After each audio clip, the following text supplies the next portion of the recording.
Well, we got a lot to talk about today. So let me make sure I got my notes and I got my comments all working here. Yeah, we got it all working today. That's what I'm talking about.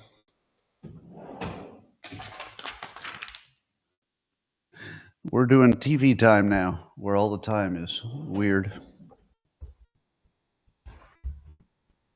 A little better.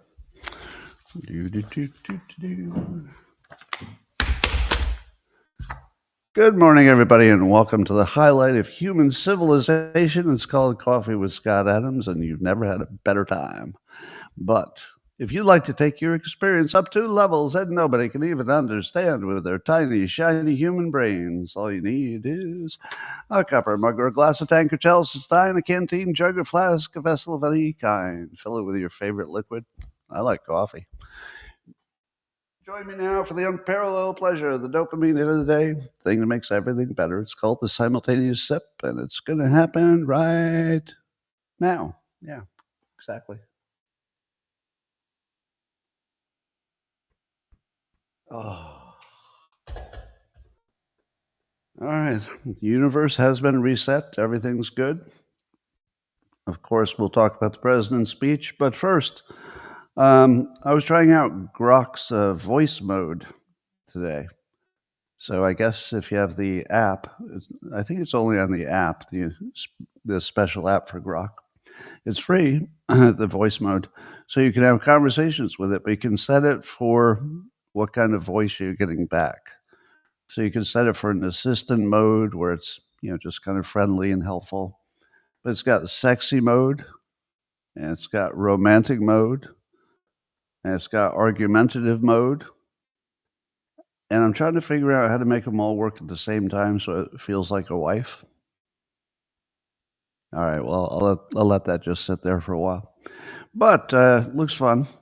It's worth a try.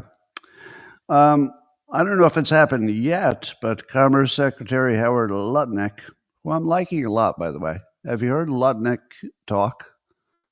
There's some people that you just hear them talk and you say, are you really that smart?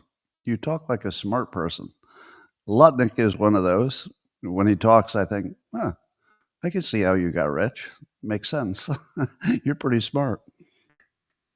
Anyway, he's saying that the tariffs on Mexico and Canada probably are going to be resolved, meaning that there'll be some kind of middle ground, meaning there's some kind of accommodation, meaning we'll figure out how to work with each other as soon as today. Now, in theory, that should have been good for the stock markets, but we'll see. There's a lot of roiling going on. So, in theory, the tariffs, which were big, 25% on everything but energy, I think, they were really just to get some kind of little extra energy for an agreement, especially about stopping the fentanyl trade. So one could imagine if Canada and or Mexico said, wait, instead of these terrible tariffs, how about we do a little bit more stopping that fentanyl? And then that would be something you could negotiate with. So in theory, we'll have some kind of accommodation there, but it might be optimistic to say it's going to happen today. But Lutnick, I think, was warning the markets to not, don't incorporate this as some kind of a permanent situation. So that was exactly the right thing to do. He might be off on how quickly they can resolve it, but maybe not. Maybe it's just one day. It's possible. Meanwhile, the Premier of Ontario in Canada has canceled Elon Musk's Starlink. I feel like companies keep punishing, or countries keep punishing themselves. Well, we're going to cut off our own access to really inexpensive internet. Take that. All right. Okay. It's also funny to me that people think that It's obvious that Elon Musk has found some way to monetize being involved in the Trump administration. If I can give you any business advice at all, it goes like this. Associating yourself with Trump pretty much guarantees you lose half of your market. Nobody who understands anything about business would have said, you know what? You know what would be really good for business is if I associate with, half of the country instead of the whole country. There was no way that Musk didn't understand that it would be risky just to throw in for once. It doesn't even matter which side. It would work either way. But I feel like the Democrats don't understand enough about business to know that if you're good at business, you wouldn't do this for business reasons. The only way it makes sense for Elon to be so involved for business reasons is because he thinks he needs to save the entire country, which, given that it's America, it would have a big ripple effect on the rest of the world. Elon's trying to save the world. Now, if you say, oh, I think he's only trying to save the world because he'll make money, I say, you're a freaking idiot. Saving the world is good enough. You don't need a reason on top of it. I'm going to save the world, but I've figured out a way to get a grift out of this. I've got a scam working that once I've saved the world, I think I'm going to make revenue with my existing companies. Yes, that's exactly what he's going to do. He's going to make revenue in his existing companies if he can save the whole freaking world, because it is an existential threat. And DOGE is the only thing that has any chance of preserving America. America doesn't have a chance. This is an existential risk, the debt.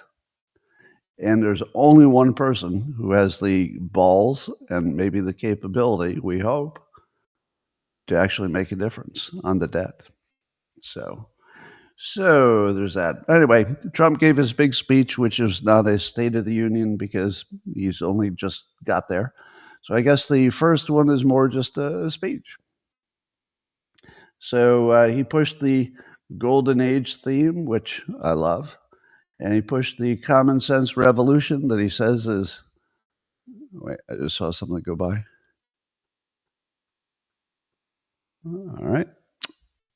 And the common sense revolution that he says is now part of a global movement. Now, I love that because it's really hard for anybody in any country to be opposed to common sense. In order to be opposed to common sense, you'd have to, I don't know what, dress all in pink and wear stupid signs. Okay, Democrats can be opposed to common sense because they literally found a way to agree with only the 20% issues, where 80% of the country is on one side, but they're like, oh no, we can't be on Trump's side with the 80% of the public. So watch this. And I guess Trump talked about energy and all the energy stuff he's doing, and something about egg prices. Have you noticed that everybody wants egg prices to go down, but nobody has any idea how that would happen? Now, I get that energy prices would be good for everything, but is Trump doing anything for egg prices directly? I'm not aware of it. Do the Democrats have a alternative egg plan? You know what I'd love? I'd love for Trump to say, you know what? It really is hard to get egg prices down.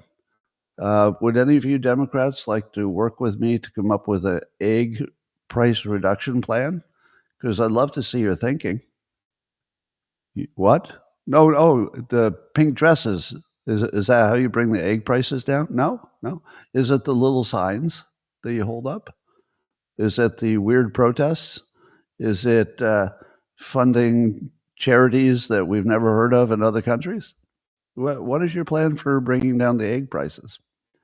So if I were Trump, I would see if he could get the Democrats to commit to an egg price reduction scheme, and then he can react to it. He'd say, you know what? That's actually a pretty good idea. Let's do it. Or, that's the dumbest thing I've ever heard in my life. There's got to be a better way. So let me put this challenge out to the public. And I'd love to see Trump do something like it. Just ask the public, what would you do? Actually, maybe this is even an Elon Musk thing, or maybe it could start with him. How do you reduce egg prices? I mean, have more chickens and, the obvious stuff. But is there anything the government can do that makes sense that would lower your egg prices? Subsidize them? I don't know. I'd love to hear it. And then the other thing that was a big surprise to me in the speech was Trump's going big on American shipbuilding. We'll talk about that separately. But here's what I loved. Trump starts his speech by saying, quote, I could find a cure to the most devastating disease, a disease that would wipe out entire nations, or announce the answers to the greatest economy in the history, or the stoppage of crime to the lowest level ever recorded. And these people sitting right here will not clap, will not stand, and certainly will not cheer for these astronomical achievements. Now, these are imaginary achievements, but and then he went on. So Democrats sitting before me just this one night, why not join us in celebrating so many incredible wins for America, for the good of our nation? Let's work together and let's truly make America great again. Now, obviously, they weren't going to do that because they came there to be protesters and, ruining his flow. But what he did was he framed them. He basically framed them. So instead of I'm giving a speech and they think I'm a big old liar, and so they're trying to make a point, you frame them as not even able to agree with things everybody should agree with. Now, do you think that they proved, as sometime during the night, that the Democrats prove him right by showing that there were things that anybody should agree with, just anybody should agree with? And did they disagree with that one thing that anybody should have agreed with? Yes, they did. They fell exactly into his frame. They fell into the frame of finding the one thing that nobody could disagree with. They found a way. And it was when he introduced the 13-year-old boy who had survived, brain cancer as a kid. Had a real tough start in life. But the little kid who, and it's important to the rest of the story, was black and is still black. And the kid's there with his father, who looked awesome, looked like, I assume that was his father, who looked like, just this great supportive dad who'd gotten him to this point. And I guess the son really liked police officers, wanted to be one. And I think he'd gotten some honorary, police officer badges or something from various police departments who were just being supportive of the fact that he just loved police. And so Trump comes up with this idea of having him in the audience, telling his story. And there's nothing political about it. It's literally just awesome kid, survived a terrible thing, loves the police, and the police showing love back. So Trump announces that they're going to make him part of the Secret Service. Now, obviously, these are ceremonial kind of positions. And I think he had that new head of the Secret Service go up there and give him basically an ID, like a little wallet ID thing that says he's part of the Secret Service. And then there was a moment that was the best moment.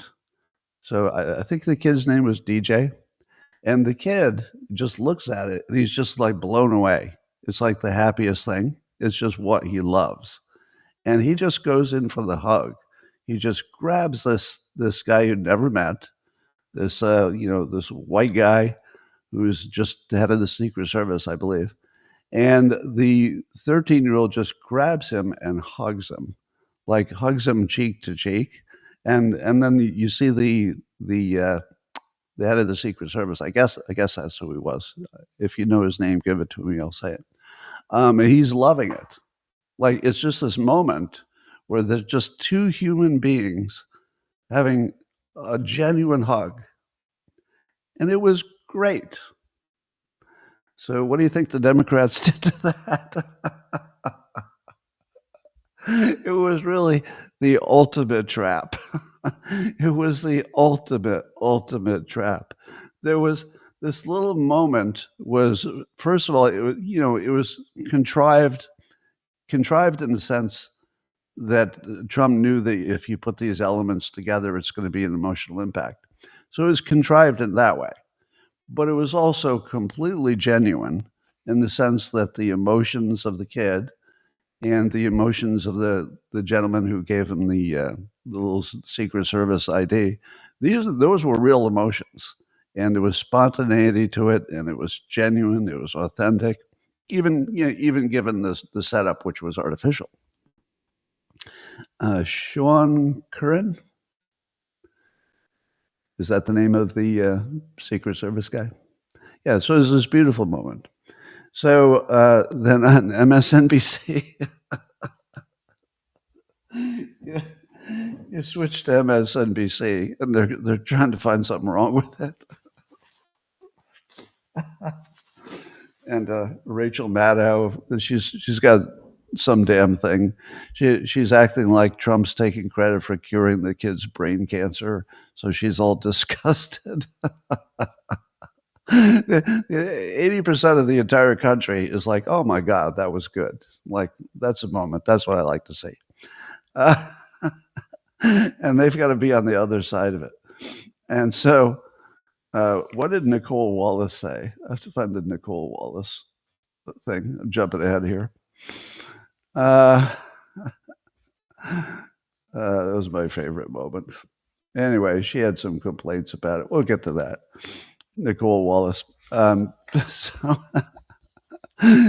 now, I don't think that this is the most important part of the speech, but it was hilarious how he set the frame and set the trap, and then they fell right into it. Anyway, then Representative Green, who's a Democrat that you might recognize as the one who always wants to impeach Trump on his first day of office. So I think he's put in for a bunch of impeachment acts. But he gets up, and I guess he started yelling, but he wasn't microphoned, so on video it didn't look like he was making much of a dent. But he refused to sit down. And then I'm watching Speaker of the House Johnson, who's sitting behind the president for the speech with J.D. Vance in the back. And Johnson, you could see him getting ready for action because it would be his job to, get order in the House. And so I see him reach over and he turns his microphone toward himself, and I'm like, oh, it's on. It's on. This is going to be good. And I was more interested in how he did it. Like, could he pull it off in a dignified way? Could he get, Green to sit down? And what I saw was even better than that. Like, he waited, and then he gavels in, and it looked like Trump was sort of expecting it. And so Trump stands back and just lets it happen. And then Representative Johnson, gavels in, and then he reads something that he had prepared, obviously, that said something like, the members will show decorum in the room, blah, blah, blah. And that didn't make a difference. So Green just kept yelling. And then Johnson said, essentially, if we can't restore order, the sergeant at arms will be asked to restore order. Now, that kind of means escort him out. But that didn't take, so he had to do it again. And eventually the sergeants at arm, I guess, came down and just sort of gently guided Representative Green out. And I'm sure Green was expecting it because he he was pushing it to try to get the maximum effect. But here's what I like the best. I figured out who would be the best casting for the next starship captain for Star Trek. There's always another Star Trek spinoff. But Representative Johnson, he has the perfect starship captain voice. It's just such a command voice. I just absolutely love to hear him talk. But usually hear him talk about boring, budget things and diplomatic things and stuff. But when he had to talk, I won't say like a tough guy, but rather like a captain. He talked like a captain. It was matter of fact, but it was powerful. It was forceful. He didn't leave any wiggle room. There was no up talk in it. He basically just laid it out. This is what's going to happen. If you do it again, you'll be removed. It was excellent. It was just great TV. By the way, the whole thing was great TV. I don't think I've ever anticipated one of these types of speeches as much as this. If you were watching from the very beginning, there seemed to be like almost an electricity in the air. I was watching a little CNN before it went live, before Trump actually showed up. And even CNN seemed to be buzzing with some kind of energy that wasn't typical. Certainly wouldn't have had with Biden. So then Melania does her entry. And I'm thinking to myself, when was the last time a first lady did an entry that was that perfect for the show? Just sort of perfect. Like she just has that elegance and grace kind of thing going on that's unusual. So she's perfect. The setup is perfect. The lighting, the room, the camera work, the anticipation, the buzzing. And then Trump comes in and starts working. And there's this protester with a little sign. One of the pink dress women, gets up so that as Trump has to work his way through the aisle to get up to the podium, you're forced to see her with her little sign, and her sign says, "This is not normal," on this little white sign. But the funny thing is, it looked like it could be talking about herself as much as Trump. So that part was funny. Yeah, this is not normal. I guess some Republican grabbed it out of her hand and just tossed it or something. I don't even know if that's legal. Can you grab something out of somebody's hand? But I didn't see it on camera, the grabbing out of the hand part. But that was funny. And at first I didn't know why Trump gave the stink eye to somebody, because he was sort of glad handing and saying hi to everybody. And then he did this look to the right and just gave this look and then looks away. And I think he was looking at the pink suit lady. Anyway, what else happened?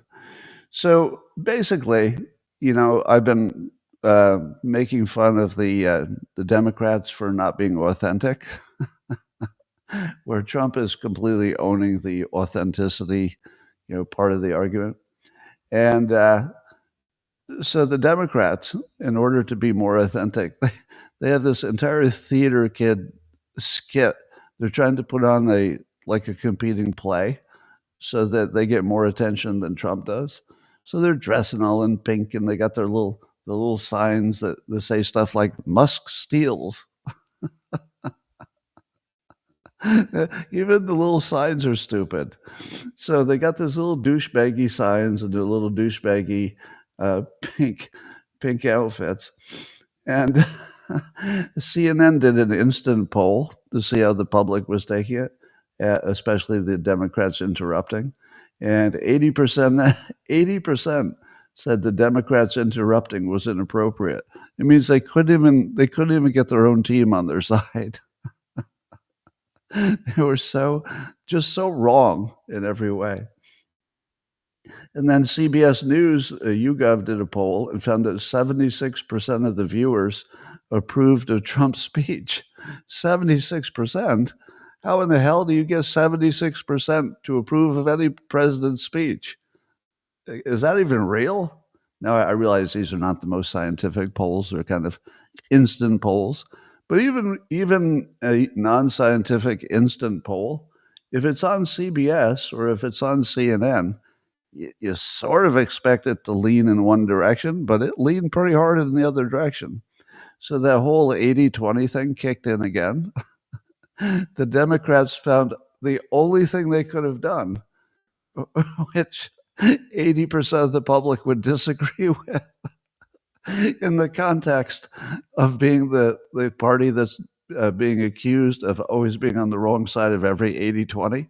They created a whole new topic, which is, the disturbance of the president's speech, and they turned it into an 80-20 against themselves, while they're being accused of being the idiots who can't figure out an 80-20 topic. It could not have been funnier. Anyway, so all the theater kids got together and put on their little douchebag play, and and it didn't work out. And then Trump, of course, I've always been a big fan of Trump's nicknames, but I have to be honest. There was one nickname that when he first came up with it, I felt, this doesn't feel like it's up to his usual standard. And I just didn't embrace it.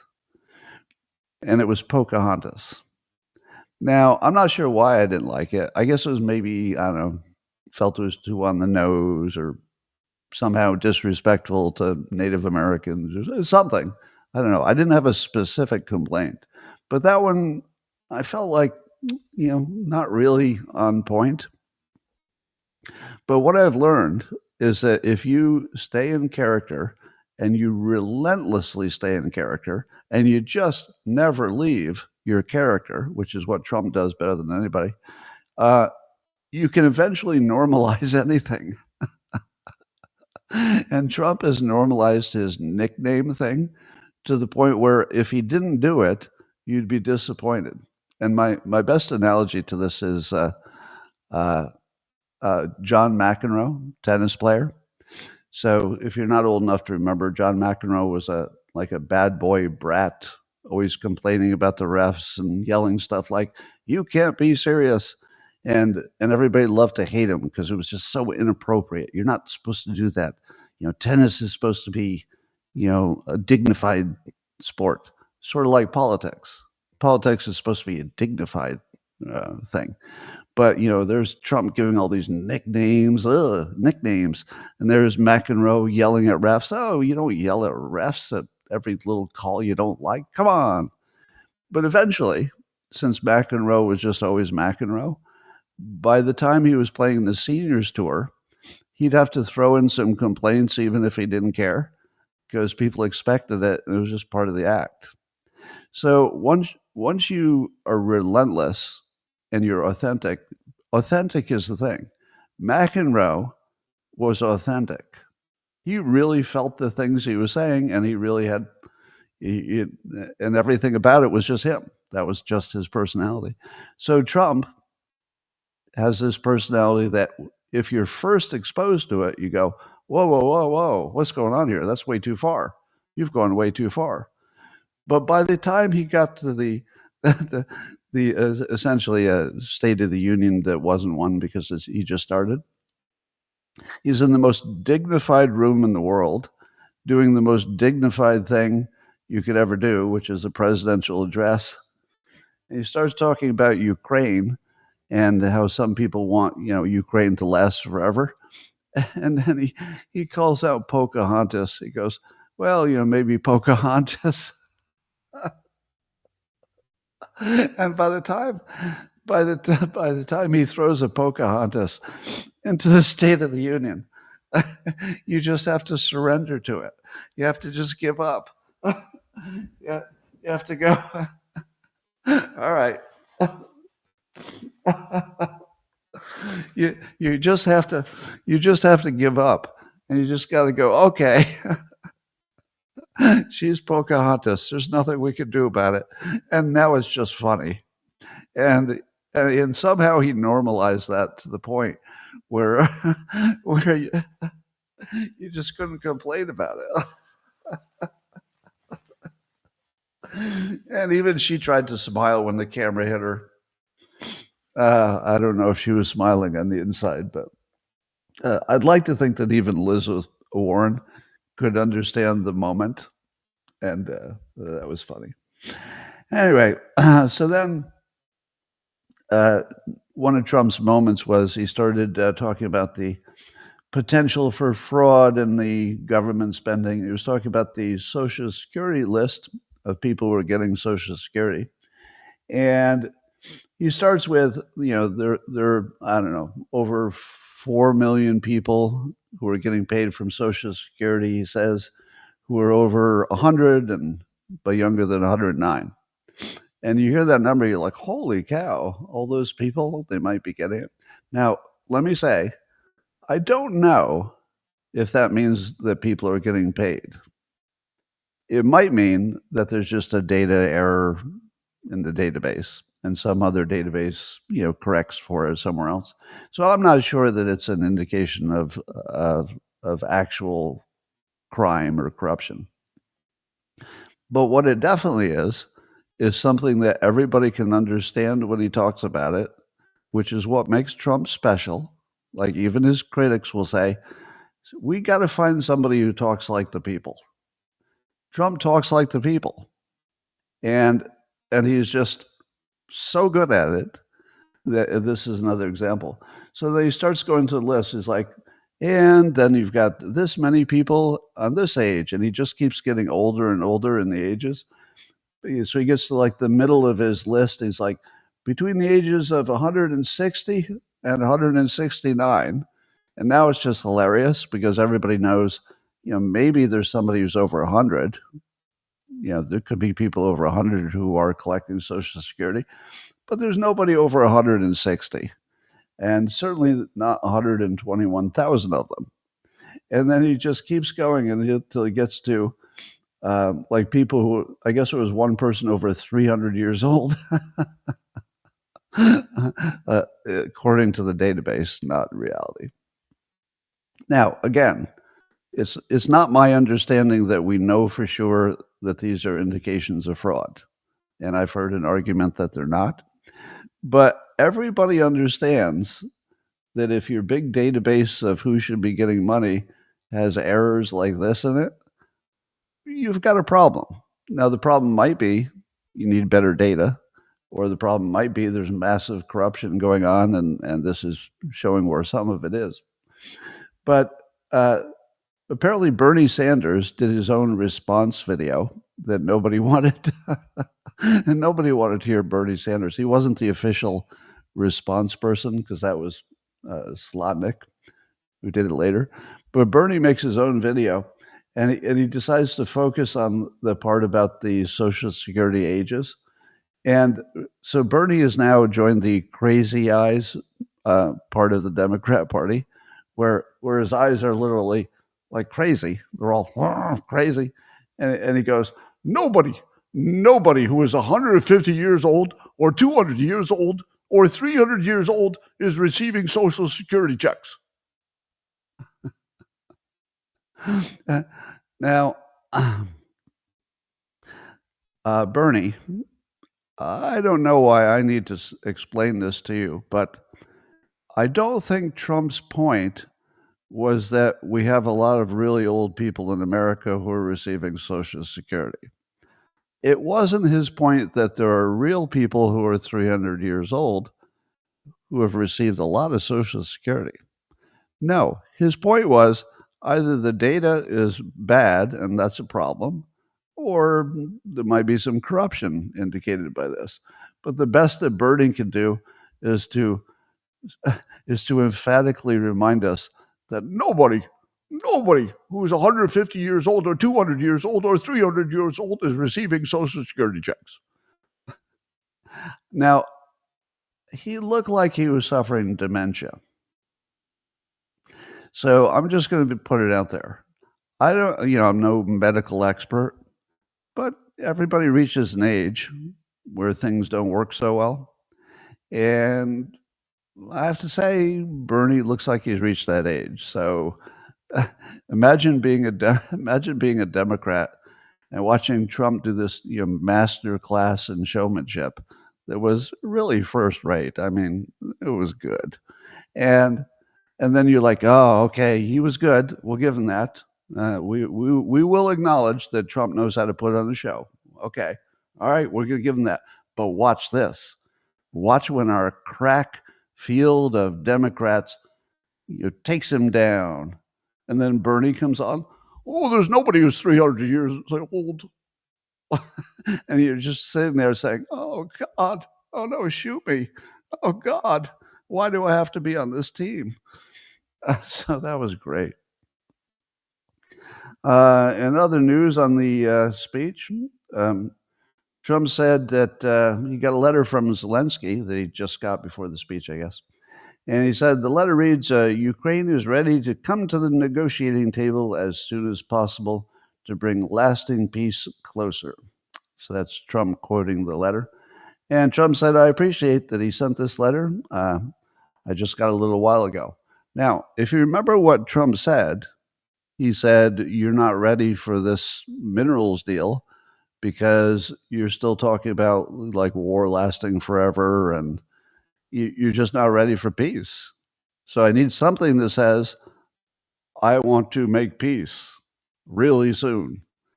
And Zelensky gets the message and he sends a thing that says he's ready to come to the table to bring lasting peace closer as soon as possible.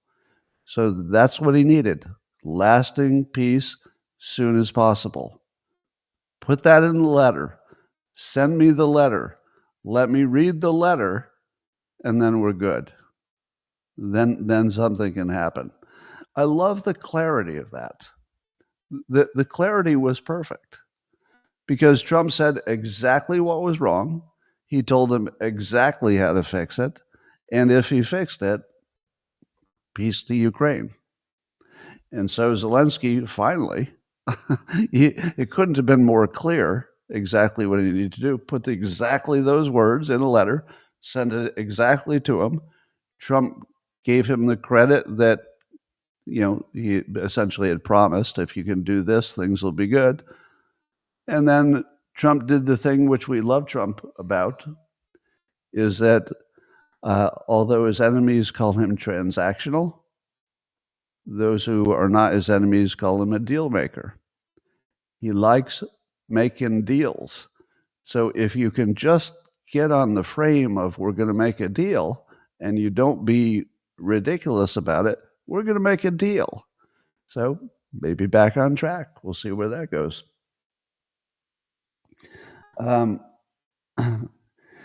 So most of the speech was more, let's say, I don't want to say anti-China because that feels like the wrong frame, but rather I'd say framing China as the biggest challenge to America in the future, the near future, starting today. And I didn't catch anything that was anti-Russian, but I did fall asleep during part of it. Was there any anti-Russian stuff in the speech? Because I don't think there was, which would be sort of a change from normal presidents lately. Certainly, it would be a change from Biden. But there was a whole bunch of, again, I don't want to say anti-China, but let's say taking China seriously as the other big power in the world. And so he had tariffs on China, and of course, China is going to respond to the tariffs. He talked about building a missile defense. You could argue that includes anybody who might send a missile, but who are we really worried about? We shouldn't be worried about anybody attacking the homeland, but I wouldn't mind having a missile defense just in case. He talked about the Panama ports and wresting control from China. They got a little too much control there. He talked about putting a tax on Chinese ships who come into port in America. He talked about taxes on Chinese cranes, I guess the cranes that load and unload the containers.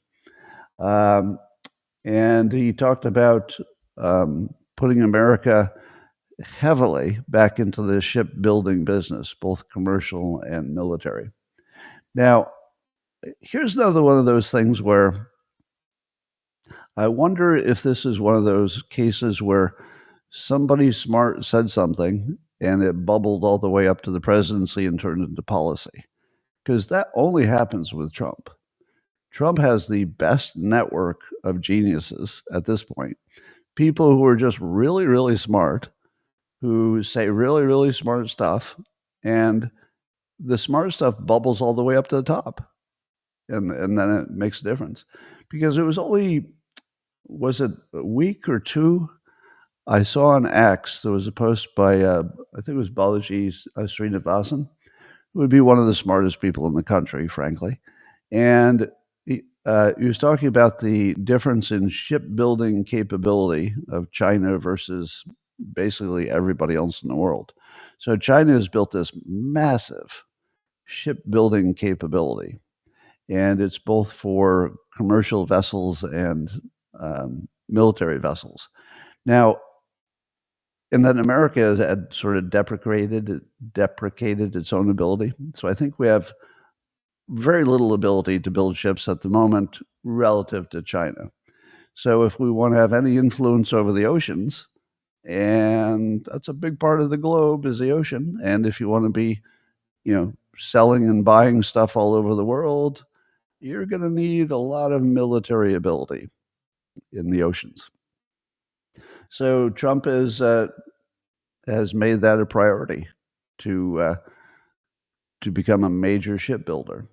And I kind of wonder if that came from, one post on X, because it was such a stark and shocking set of data that I'd never heard before. I had no idea that we were basically not good at building ships anymore, and that China had become really good at it, which is scary. That's a real scary thing. So it's possible that was just one of those things again, or it might be that maybe a lot of people were aware of it and turned it into a thing. All right. So I'm kind of excited about that because to the extent that we can do anything with tax breaks or whatever it is to make shipbuilding big, I think that's exactly the right instinct. And it doesn't have to be all for military because, we're going to be, living on the sea and doing a lot in the sea for a long time. I saw a summary of Trump's speech by David Sachs. I'll just read it because it's a good summary. So Sachs said, this was the theme of the night. Democrats sat sullen-faced as President Trump described one sensible policy after another. Democrats took the 20% side of every 80-20 issue. Trump even explained the trap that Democrats were about to fall into, and they still fell into it. Yeah, as I said earlier. Anyway. Oh, here's the Nicole Wallace thing. So Nicole Wallace, after the speech, said, she had lots of good feelings about the kid DJ, the one who got the Secret Service badge there. And, she had the normal good feelings about it. It's good. But then she goes, quote, about DJ, quote, I hope he has a long life as a law enforcement officer, but I hope he never has to defend the United States Capitol against Donald Trump's supporters. And then she says, this is wild. And if he does, I hope he isn't one of the 6 who loses his life to suicide. It's like, is there any way they could lose harder than that? They just had to dig really deep to find some problem with that. Anyway, and then the response came from Senator Elisa Slotkin of Michigan. And I didn't know she was a former CIA agent.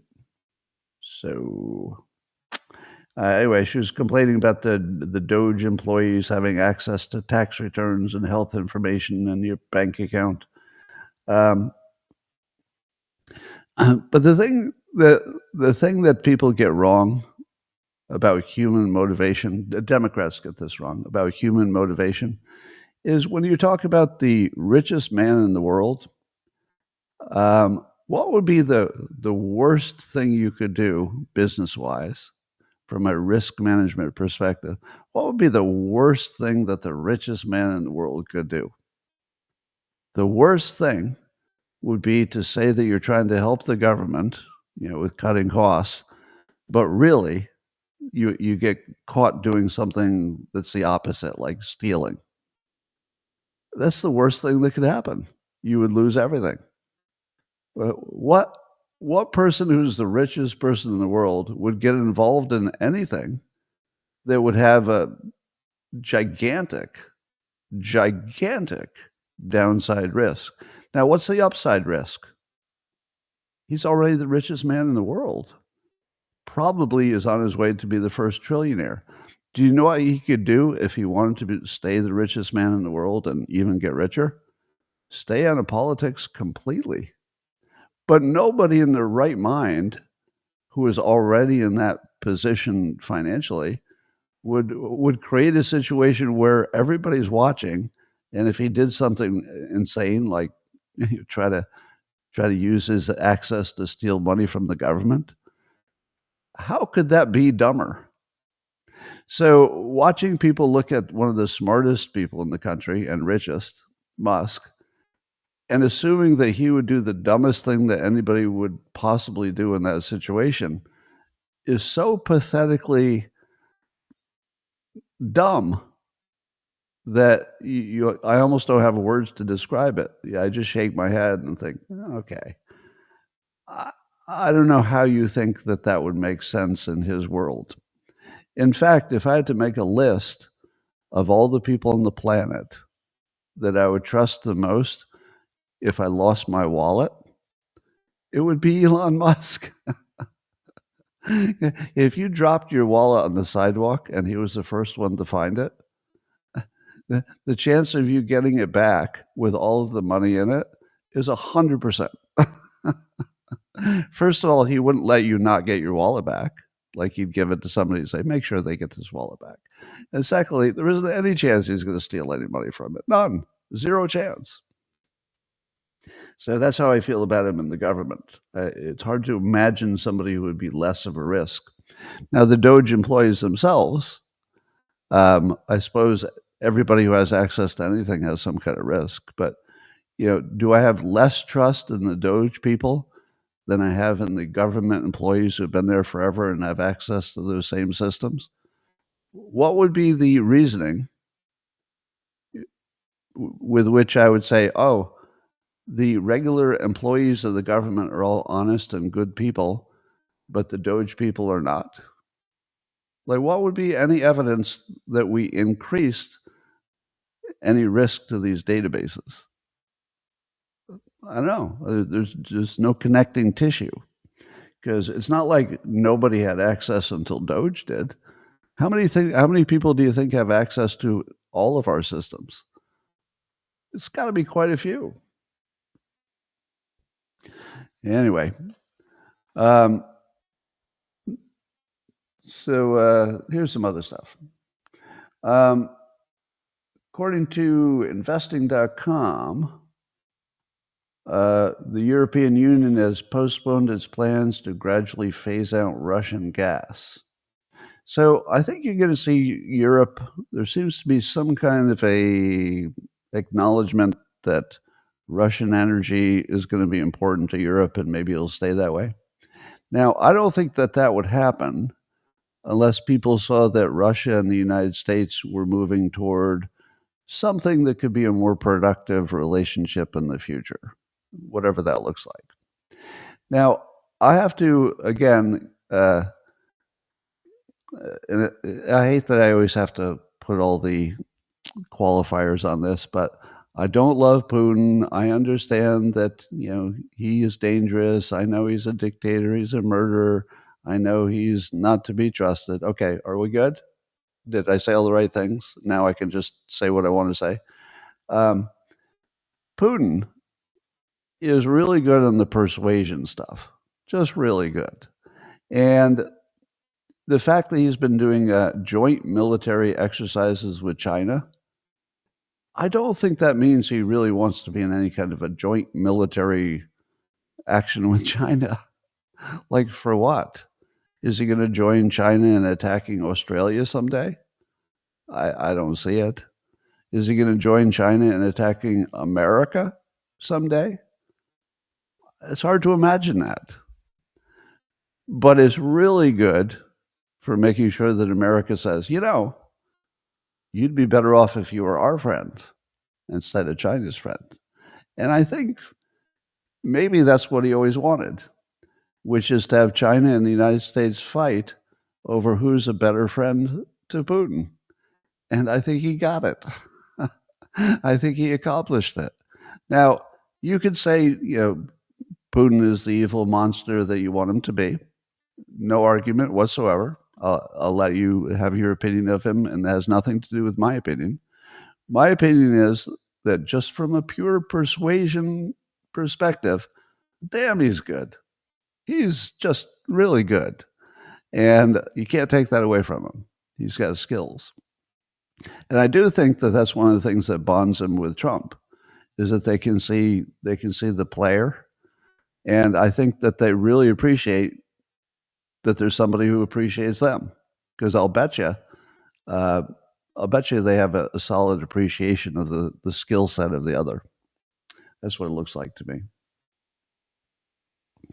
Anyway, there's a story on apparently right after the Biden administration was about to end, but before it did, you already heard this, that $20 billion got funneled into these new charities and these green charities that you never heard of.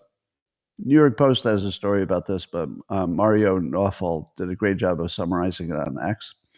So here are some of the charities that this $20 billion got speedily funneled into. One group is called the Climate United Fund, and they got $7 billion, but has no federal filings or IRS records.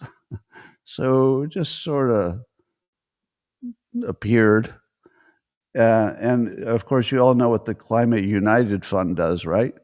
Because those are three words that sound good. Fund, united, climate. I like the climate, but are they united? Yes, they are united, but you're going to need money. Is there any kind of yes, there's a fund, Climate United Fund. And then there's another one that got $2 billion called the Power Forward Communities. Well, is that a good thing? How can it not be a good thing? It's got communities right in the name. It's got forward. We all want to move forward, not backwards. And it's got power right in the name.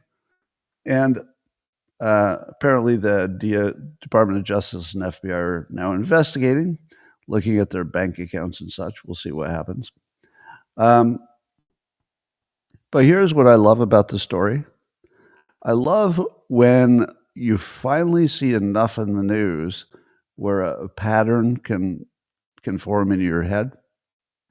And the pattern here is that the most suspicious sounding charities, the ones that get government money, they all have the following characteristic. They're made up of three words, the name of the organization, and they're three random sounding good words that if you saw any one of the words individually, you'd say, that's a good word. But if you put the three of them together, so you can take these two, the Climate United Fund and the Power Forward Communities, both three words, both all good words that don't mean much, but you could even interchange them. I've just started a charity. It's called the Communities Forward Fund, or the United Power Forward. You can basically just throw it all together, and you got your charity name. It just has to sound good. Comically suspicious names. That's what I'd have AI looking for. Social Security Administration, speaking of them, they just said that they could reduce their own budget by $800 million per year. Now, I think there's a ex-head of the Social Services, who was a Democrat, of course, who says, oh no, if you did that, it would only be months before the entire thing collapsed. But I said to myself, how in the world is the Social Security Administration, just the administration, not the payments? We're not talking about the payments. That's a whole different budget, but just the people who manage the payments. How is that so big that they can cut $800 million out of it and think it would still work? Like, what would be left? And doesn't your common sense tell you that they're way overstaffed, right? Because if you took away, there obviously it's mostly just data in a computer, but how many special cases are there that you need that many staff for what is kind of an automated process? Because once you've programmed in what's the current law, okay, if you're this age, you get this, you put it in the rules. Once you've done that, as a current recipient of Social Security, I recently, just like 2 months ago, I think, I decided to turn it on. And so they already have all of my information that I've been paying forever because they send me reports, so I know that they have it. So they have everything that they need to know about me. And then I fill out some forms, and then they know that I want to get paid. They know what to pay me. The computer does. No humans need to be involved. And then I get checks. Which part of that required a human beyond, setting up the computers in the first place?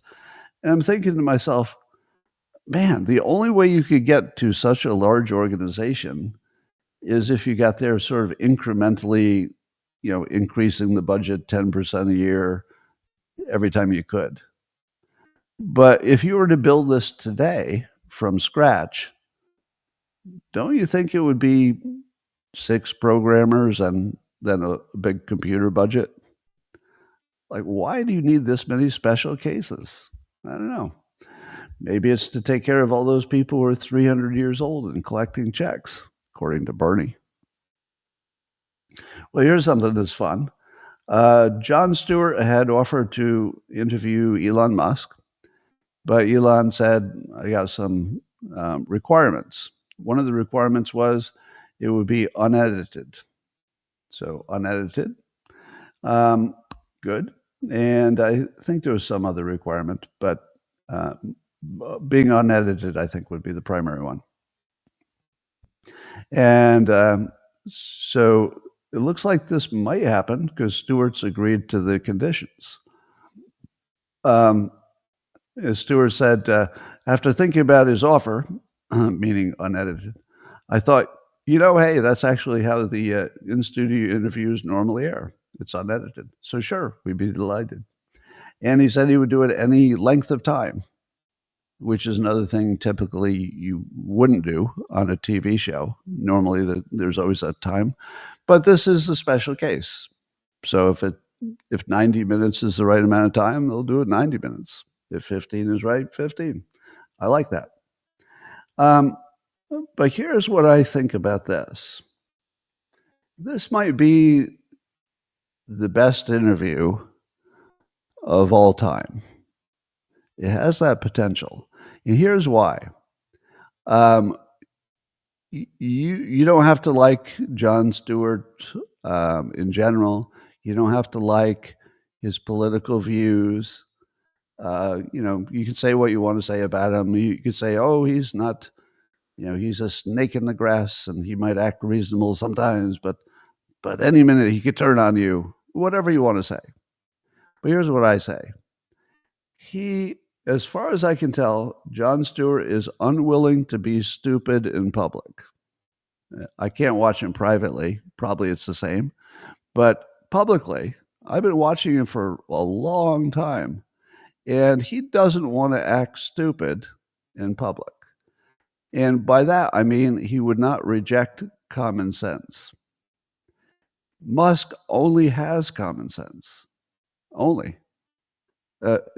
There's probably nobody in the world who could do a better job of saying, this is why we're doing it, and this just makes common sense.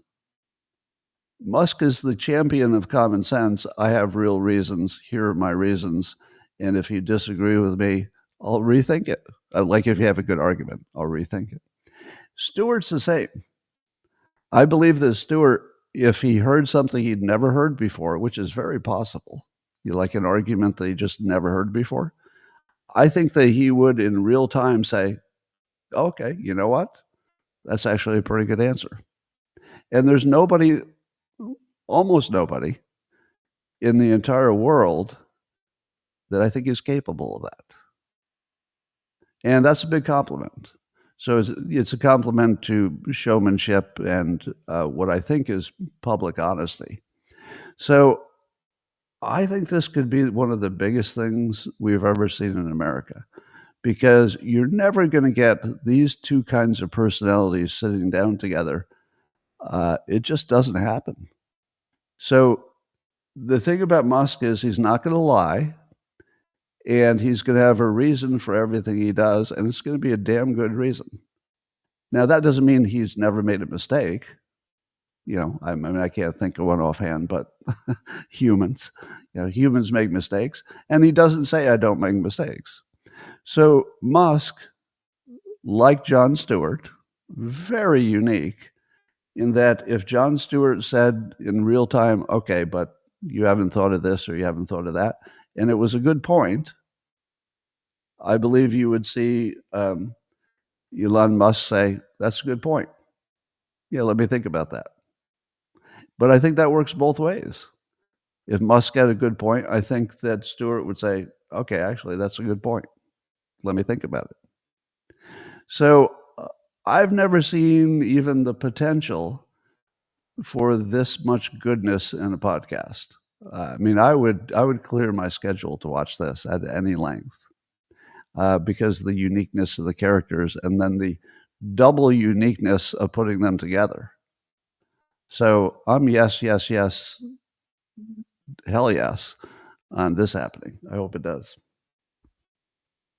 Could be huge for the country. Ben Shapiro has started a petition to call for the pardon of Derek Chauvin, convicted for killing George Floyd. Now, I can't say enough about how impressed I am. Because, you know, if you have things working for you, like Ben Shapiro does, he's got a good situation where he's, you know, respected commentator. He's got a platform that looks like it's successful to me. And he's in one of those situations where you don't take risks this big. This is a big freaking risk to put your name, you know, behind the essentially what would be taking George Floyd from being a saint down to a more normal situation, and also supporting the white guy who got sent to jail. So this is a big risk. But let me say this about Ben Shapiro. This is brave. This is brave. It's perfectly timed. Oh, this is exactly the right time to do it. And it's well argued. So I've seen his argument. It's well argued. And it's absolutely right. It's morally, ethically, and in every way that America cares, it's right. It's time. I'm all in. I'm all in. Yeah. So, I mean, I have less to lose. I'm already disgraced, so it's not a big risk for me to say I'm all in. But it's a bigger risk for Ben Shapiro. So all respect to that. Full respect. So you probably saw on social media, changing the topic, there were videos of, I guess there were 22 senators eventually who did what sounded like identical little videos where it was just them talking to the camera, and they each had this little douchebag microphone that doesn't look right when you're holding it like that. You just got this little thing in your two little fingers, and you're leaning forward in your chair, and you're talking passionately. And of course, the Democrats are all the theater kids, so it all looks like they were acting. But it took about 5 seconds for the internet to say, wait a minute. You're not the only person saying something like that. And then there would be a split screen. And if you watched it develop during the day in real time, it was hilarious. Somebody noticed, wait a minute, there are 2 senators who seem to be doing something similar. And then, like an hour later, wait a minute, it's more than 2. I think there are 4 of them. And then they show, the 4 of them, and they'd be talking at the same time at pretty much the same words.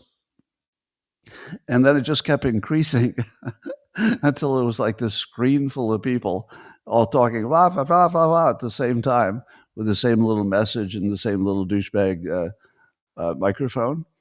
And so Elon Musk had posted that he would give a free Cybertruck to whoever could positively identify who wrote it, because they were trying to find the author who was behind it.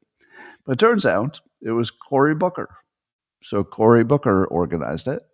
And I guess they decided he was the best they had to try to come up with a social media strategy, because they weren't happy with their social media strategy. And I guess Chuck Schumer wasn't the greatest social media leader. So they're like, oh, we need somebody young and cool to do our social media. So Cory Booker puts that together, which effectively was all the theater kids doing a play, like what they do. And before I knew who was behind it, I decided that it was somebody either inexperienced or young. And here's what I picked up. This is sort of a writer's trick, because for each of them, all 22 of them, they had the same sort of opening tagline. That was shit that ain't true. That's what you just saw. So it starts with a Trump saying he was going to lower prices on day one. And then it would switch to one of the senators saying, shit that ain't true. That's what you just saw. I think they may have bleeped the shit part or not. I don't know. So here's the writer's trick. The writer's trick is this, and maybe it's a communicator's trick as well. You can swear if you do it once and it's something that's really important and you just want to bring attention to it. Or if you're somebody like Trump, who sort of incorporated it into his personality that if he gives a rally speech, he might lay an S-bomb on you. He doesn't do Fs. But maybe a hell, maybe a damn, maybe an S. So if you use it judiciously, it can be an accent that works. I remember several years ago, there was a best-selling book. I can't remember it, but it had F in the title. It was something F this, or I don't know, I forget. But it became a best-selling book. And then about a year later, I was walking through a bookstore, and there were all these books with the F word in the title, because they had decided that maybe what sold that other book was it had an F word in the title. No, no, that's not what sold that other book. No, it probably was a great book, and it had also a attention-getting title. But if you take the "it's a great book" out of the equation, you can't sell it just because you could put an F word in the title. That would be the worst idea in the world. And I don't think the other books sold much. They did not become bestsellers. But here, if you're going to do something that you've got 22 senators signing up for, you can't put this artificial swear word in there. Oh, there it is. The Subtle Art of Not Giving a F. Yeah, thank you. That was the original book. And then everybody said, oh, it's putting F in the title of my book. That's what will work. No, nope. Maybe it was just a good book. But as soon as I saw that all of these senators were asked to swear, and it didn't matter what the senators' personalities were, or if it worked for them, or it was compatible with their character or their moral or ethical framing of the world, that's just amateur time. Anybody who doesn't know how to use a curse word in communications or writing, That's amateur. Somebody who could use one and get away with it and make it actually work, like the title of that book, that was an expert. That's a great writer. So you could tell right away that it was amateur work. I don't know if Cory Booker wrote it. I'm guessing he didn't. He probably just had some young person write it. And then the mistake was to overuse the S word, because why bother? Anyway, watching the Democrats pretend to understand social media is hilarious, because it used to be that didn't the Democrats sort of control the youth vote? And now they're so anti-youth, I mean, with Pelosi and Schumer and God, that they had to go to Cory Booker to get their young person, and the best he could come up with was terrible. So it got spotted and mocked right away. And Scott Jennings, who is the Republican superstar who appears on CNN and embarrasses their panel of idiots every day. Here's how he summed it up. He goes, voters, we need more authenticity in our politicians, Democrats. And then he points out this totally artificial communications. So the Democrats need more authenticity, and the closest they could come to it was making 22 people curse the same way. I don't know how you could get further from the mark. That was impressively bad.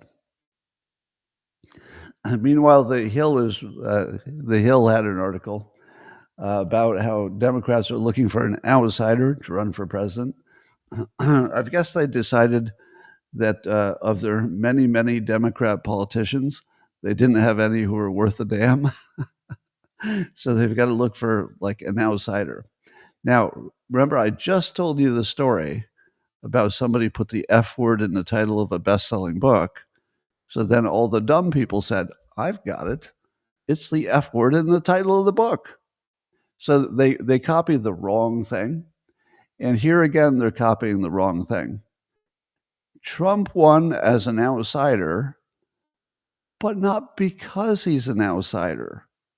That's not why. He won because everything he does makes more sense than his competition.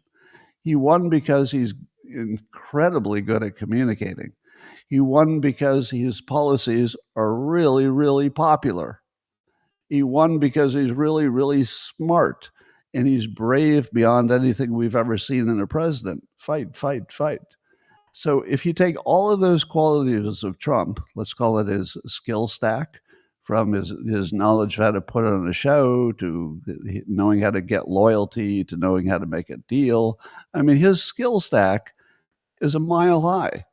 There are very few people who have assembled anything like the number of skills and knowledge sets that Trump has acquired over his life. And he just keeps adding to it.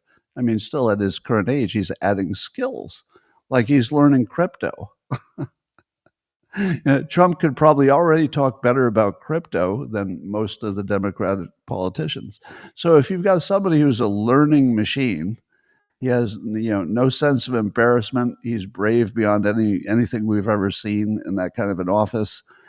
Can take incredible shame. Can fight through the lawfare, the attempted assassinations. I mean, come on. This is a once in 1,000-year person. So what did the Democrats take away from that? Here's what they take away from it. It's because he's an outsider. We'll get ourselves an outsider. That's not even close to what's going on. You just have one person with this enormous set of skills that work together really well. That's why he wins. That's it. You can't just go get yourself one of those. You would already know exactly who it was if one of those people existed. But they're throwing in names like Mark Cuban and Stephen A. Smith and Fetterman. And I think that they're completely on the wrong page. They're in the end, they're going to come up with whoever they think does the best job of pretending to be authentic. I think that's the extent of their visibility of what's going on. Let's get an outsider who can pretend to be authentic. Okay. Now, I don't know if Democrats can ever win with a Mark Cuban or a Fetterman, because if they look like they're too much white men, I just don't know if it works.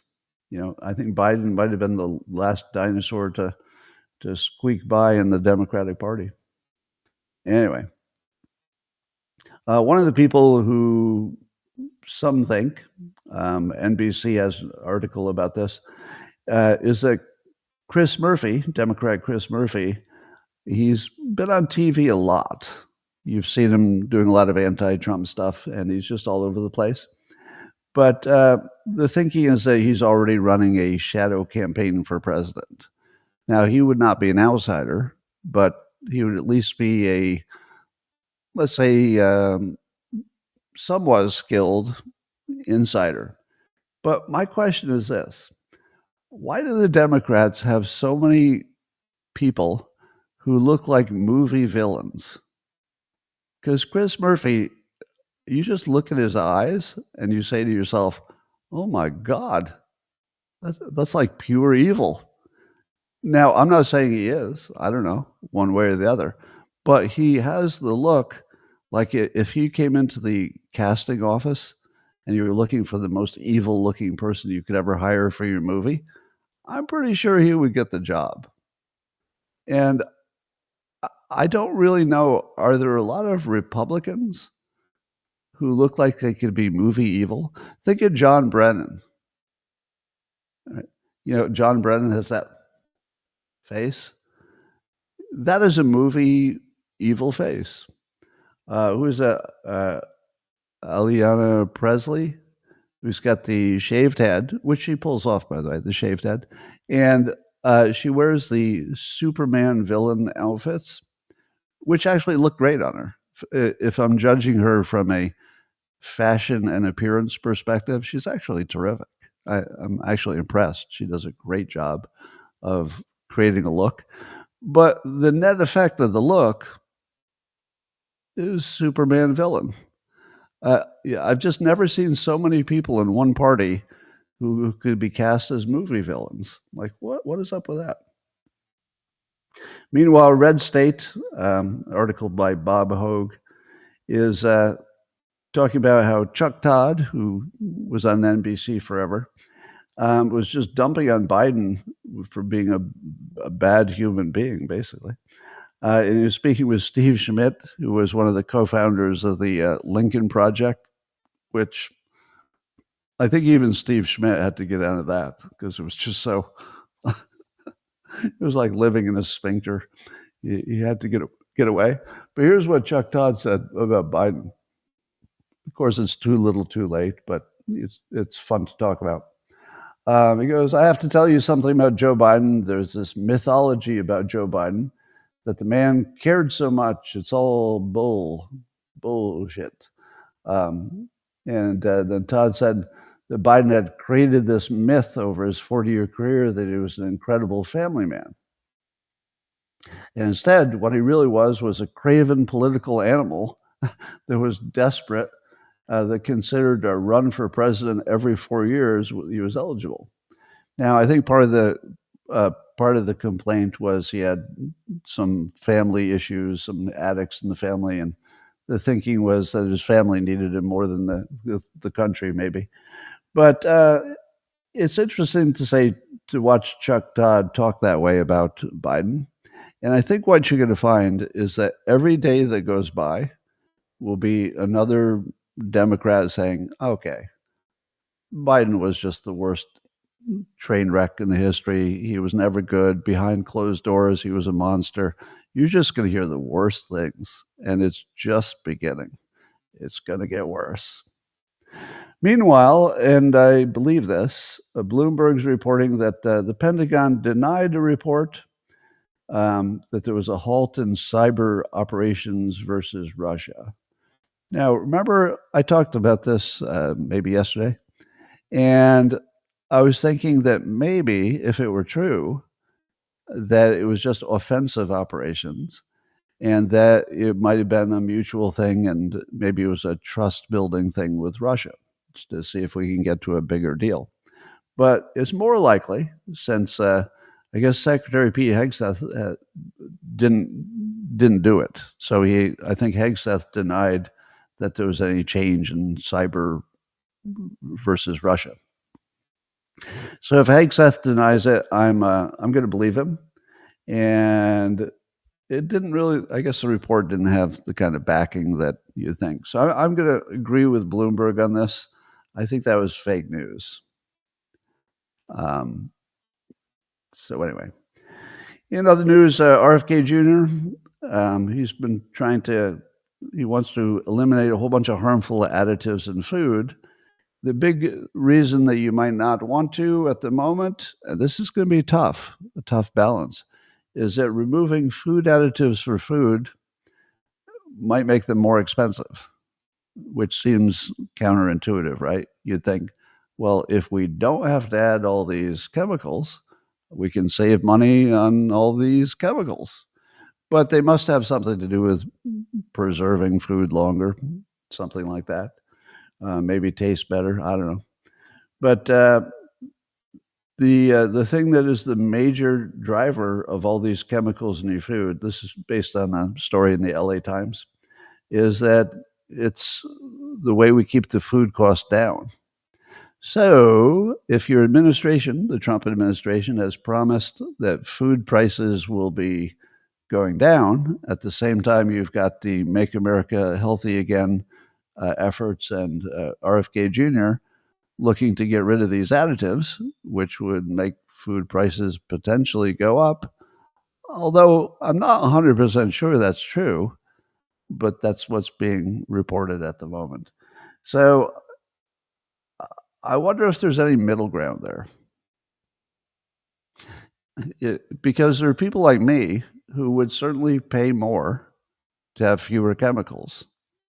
And maybe you could let the market decide.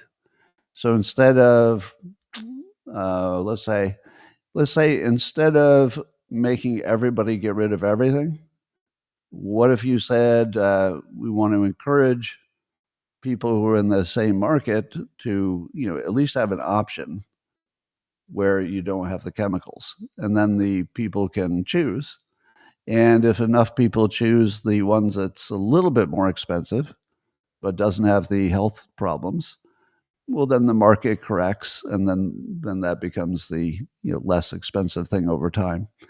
But I wonder if there's a way to solve that, because it seems like there's a direct conflict between making the food safer and making it less expensive. Here's a little update on a story that interests me more than maybe most of you.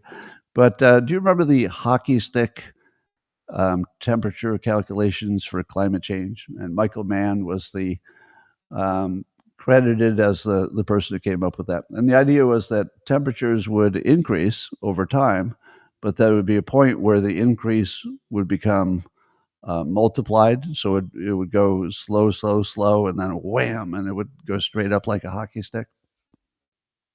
Well, Mark Stein, writing for the publication National Review, ended up in a lawsuit because I guess Stein was criticizing the hockey stick data, and Michael Mann wanted to, basically establish it as legitimate and push back against critics. So there was a lawsuit. So Michael Mann sued, and I may be getting some of the facts wrong here, because there are a couple of. It looks like maybe whatever Mark Stein did might have been separate but related to the National Review. So it looked like there might have been two legal actions, one against the publication and one against the author. But there's been some movement. Now it's 13 years later. 13 years later, and a judge has reduced the $1 million defamation judgment which man had won. They reduced it from $1 million to $5,000. Now, there's an article by Greg Piper in Just the News, so I'll recommend you to that. So look for Just the News and look for the article by Greg Piper, and you'll get the correct version of this. I think I'm butchering it a little bit. But on top of that, I think that separately, the National Review had been in court for the same reason and got to, it ended in a summary judgment in National Review's favor. So the National Review ended up getting a judgment in which they would be paid $500,000 in legal fees.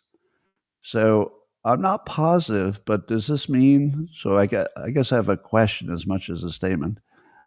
Does this mean that Michael Mann, the scientist, the one who created the hockey stick thing, and I believe was the one who kicked off the lawsuits, does that mean that instead of winning $1 million, he got 5,000, and in the process also had to pay $500,000 to the other side, which would suggest he came out way behind, even though he won.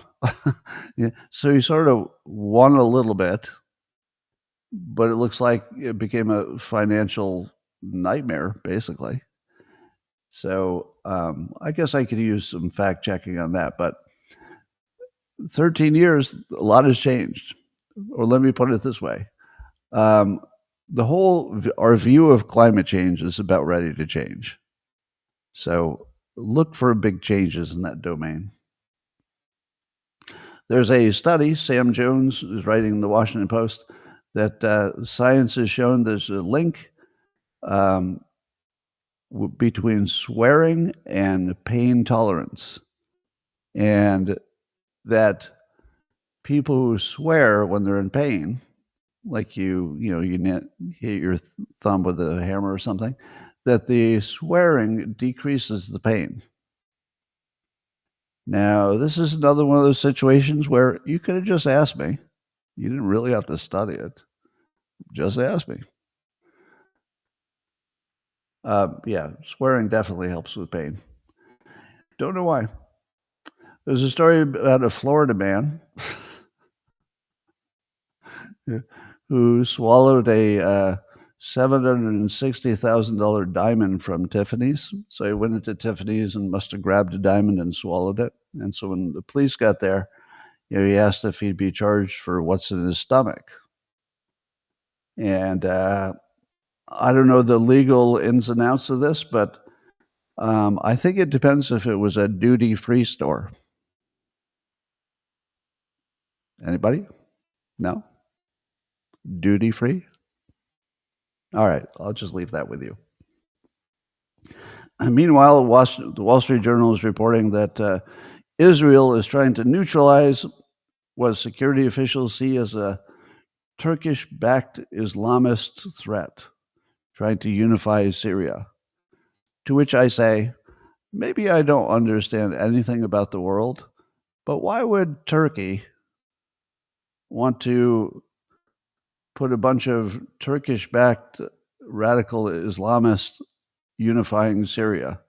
Does that look like something that would work out for them in the long run? That's very suspicious.